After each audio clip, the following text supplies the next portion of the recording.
इंसानों के बाद अब डंगरों की बारी है। एचपीवी वैक्सीन का खेल आपने देख लिया होगा। अब आपके डंगरों को वैक्सीन लगाने आ रहे हैं। कह रहे हैं मुंह खुर के वैक्सीन है, फलाने की है, ढिमकाने की है और सबको लगानी चाहिए, ऐसा कर रहे हैं। क्योंकि जैसे बच्चियों को बांझ बनाने के लिए एचपीवी वैक्सीन लेकर आए थे, वैसे ही आपके डंगरों को खड़े खड़े हार्ट अटैक हो रहा है। ये उसी वजह से है जो भी व्यक्ति इन दरिंदों के चक्कर में फंसकर अपने डंगरों को वैक्सीन लगाने लग गया था। आप समझिए इस खेल को। जब डॉक्टर आपके यहाँ वैक्सीन लगाने आए तो पूछिए उससे कि इस वैक्सीन का सेफ होने का ट्रायल हो चुका है क्या। हम जब एचपीवी वैक्सीन में जिस तरह से इंसानों के अंदर ट्रायल होता है, pure placebo control trial group का, क्या वैसा ही कोई ऐसा ग्रुप डंगरों का लेकर के इन्होंने वैक्सीन के लिए ट्राई किया है?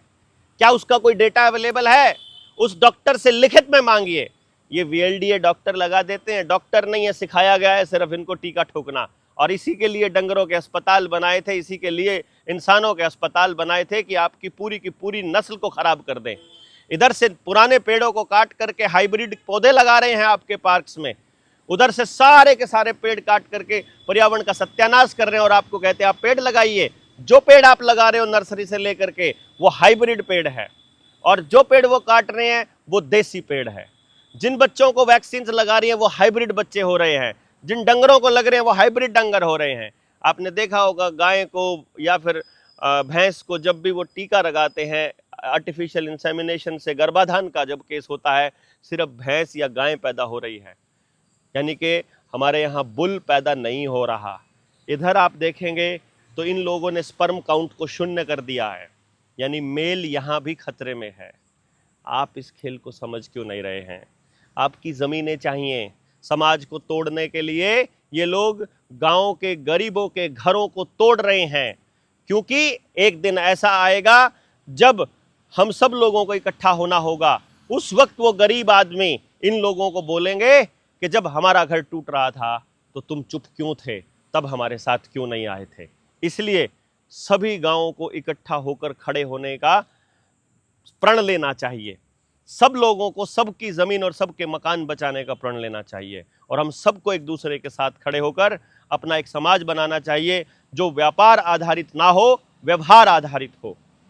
बाकी इन वैक्सीन वालों को, इन पानी की टूटी वालों को, इन कंपनी वालों को, इन जनगणना वालों को जो आप खदेड़ रहे हो, इसके लिए आपका बहुत बहुत शुक्रिया। अब इनके घर तोड़ने वालों को, गरीबों के घर तोड़ने वालों को भी खदेड़ दीजिए अपने गांव से।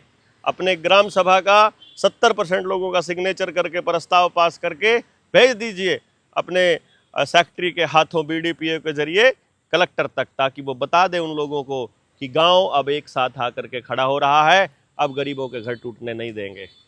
नाजायज़ कब्जा कहते हैं नाजायज़ आदमी, नाजायज़ तरीके से चुने हुए लोग, नाजायज़ पार्टी की नाजायज़ औलाद। आपने देखा होगा ना, नाजायज़ कब्जे। अरे तुम्हारे को टिकट कैसे मिली थी?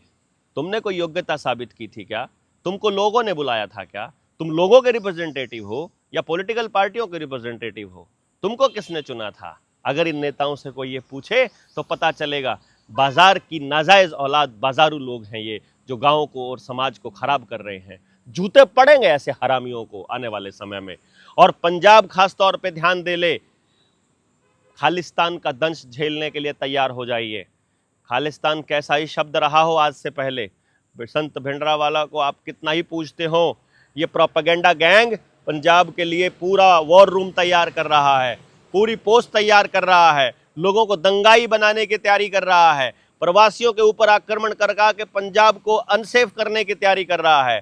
पंजाब में यदि अब बम फूटने लगे, अटैक होने लगे, नशा पकड़ा जाए, या फिर एक दूसरे के साथ जातीय दंगा हो जाए, हिंदू वर्सेस सिख होने लग जाए, तो बुरा मत मानना, अब सत्ता में आने की तैयारी कर रहे हैं।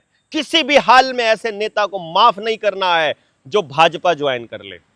इन लोगों को समझ लेना है कि ये समाज के सबसे बड़े शत्रु हैं, जो आज के टाइम पर भाजपा के साथ हैं, जो सत्ता में रहने के लिए, केवल सत्ता की मलाई चाटने के लिए अपने समाज को तोड़ने में इन हरामियों का योगदान दे रहे हैं। आप जुड़ के रहिए, मिलकर रहिए, समाज को इकट्ठा रहने दीजिए। बाकी परमात्मा जो चाहेगा वो होगा। देखते हैं हम अपने प्रयास को कितना परमात्मा तक पहुंचा पाते हैं। जय हिंद, जय भारत, जय जोहार।